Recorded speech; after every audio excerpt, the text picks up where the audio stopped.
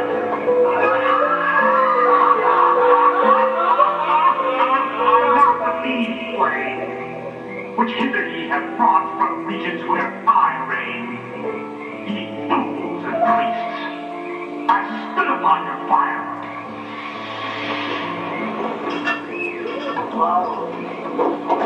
Prince of all mortal wisdom, out of Bohemia we beseech thee, grant us thy counsel, great owl of Bohemia, we thank thee for thy adjuration.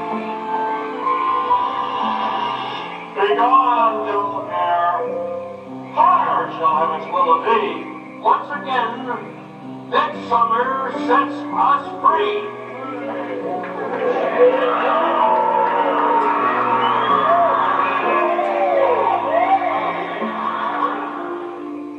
again. Midsummer sets us free.